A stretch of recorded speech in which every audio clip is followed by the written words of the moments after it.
안녕하세요. 요즘 정말 핫하죠? 바로 애플 사이다 비니거, 우리가 흔히 에사비라고 부르는 건데요. 오늘 이 에사비의 모든 것, 그 트렌드 이면에 숨겨진 진술을 한번 제대로 파헤쳐 보겠습니다. 자, 그럼 시작해 볼까요? 우리 주방 찬장에 하나쯤은 있을 법한 이 식초가요, 전 세계적인 건강 트렌드가 됐습니다. 근데 혹시 여러분이 드시는 약이랑 상성이 안 맞을 수도 있다는 생각 해보셨나요? 어쩌면 조용히 우리가 모르는 사이에 문제를 일으키고 있을지도 모릅니다. 오늘 바로 이 부분, 에사비의 잘 알려지지 않은 숨겨진 이야기를 한번 파헤쳐 보려고 합니다. 자, 그럼 첫 번째 이야기부터 시작해 볼게요. 도대체 에사비의 열풍, 그 정체가 뭘까요?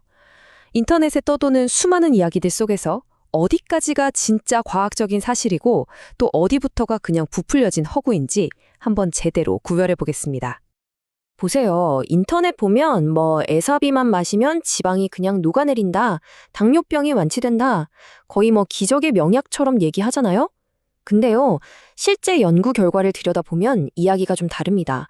식단 조절이랑 운동을 같이 할 때 체중 감량에 약간의 도움을 줄 수 있고 혈당도 완만하게 낮춰줄 수 있다. 딱 이 정도예요.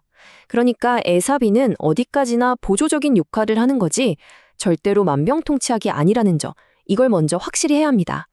자, 여기 구체적인 수치를 한번 볼까요? 한 연구 결과를 보니까요. 12주 동안 칼로리를 제한하는 다이어트를 한 그룹이 있었어요.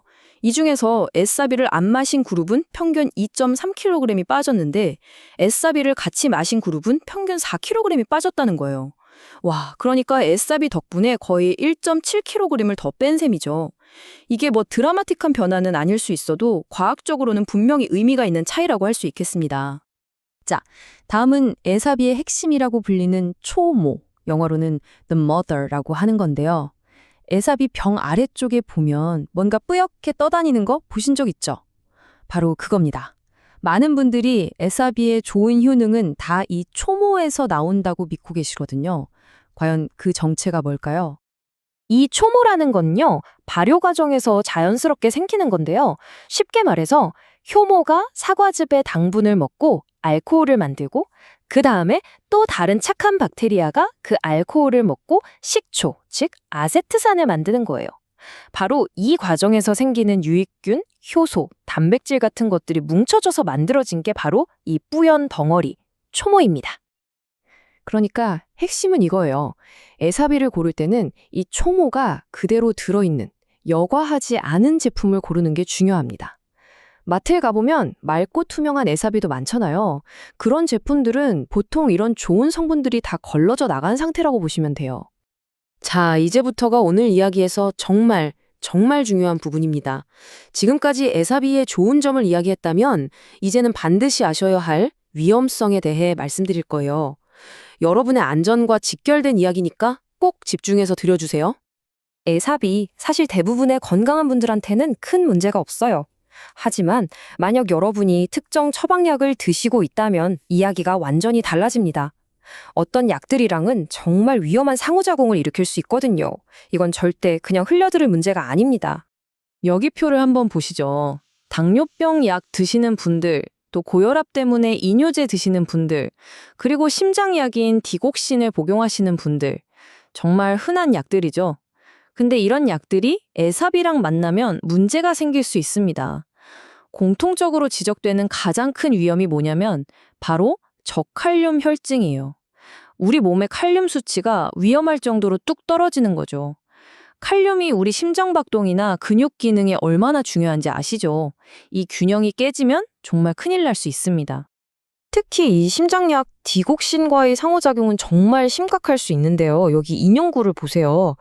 에사비 때문에 칼륨 수치가 떨어지면 이 디곡신이라는 약의 독성이 확 올라가 버릴 수 있다는 거예요. 이걸 디기탈리스 독성이라고 하는데 심하면 호흡곤란이나 심장박동에 이상이 생기는 등 아주 위험한 상황까지 갈 수 있습니다. 자, 이렇게 위험한 부분에 대해서 충분히 알아봤으니까 이제는 그럼 어떻게 하면 에사비를 안전하게 즐길 수 있을지 아주 현실적이고 구체적인 방법을 알려드릴게요. 에사비를 드시기로 마음 먹으셨다면 이 4가지 원칙은 꼭꼭 지켜주세요. 첫째, 절대 원액으로 드시면 안 됩니다. 꼭 물에 충분히 희석해서 드셔야 해요. 둘째, 우리 치아를 보호해야 합니다. 산성이 강해서요. 빨대를 쓰고 마신 후에는 바로 물로 입을 헹궈주세요. 그리고 바로 양치하면 안 되고 한 30분 정도 있다가 하시는 게 좋습니다. 셋째, 처음부터 많이 드시지 마세요. 아주 적은 양으로 시작해서 내 몸이 괜찮은지 반응을 먼저 살피는 게 중요합니다. 그리고 마지막, 이게 사실 제일 중요합니다. 만약 여러분이 어떤 약을 드시고 있거나 기저질환이 있다면 반드시 의사나 약사와 먼저 상담하셔야 합니다. 이건 선택이 아니라 필수예요. 자, 그럼 이제 오늘 이야기의 결론을 한번 내려볼까요? 에사비에 대한 핵심 내용들을 모아서 가장 균형 잡힌 시각으로 정리해드리겠습니다. 시카고 대학 병원의 한 의사분이 이런 말을 했어요. 에사비는 요정의 가루는 아니지만 그렇다고 약장수의 만병통치약도 아니다. 아, 정말 공감 가는 말 아닌가요? 이게 무슨 뜻이냐면 에사비가 무슨 마법처럼 모든 병을 낫게 해주는 건 아니지만 그렇다고 아무 효과도 없는 사기 제품은 또 아니라는 거죠. 분명 과학적으로 증명된 소소한 이점들은 있습니다. 하지만 이걸 기적의 치료제처럼 생각해서는 안 된다는 것. 이게 바로 우리가 가져야 할 가장 현실적이고 균형 잡힌 관점입니다.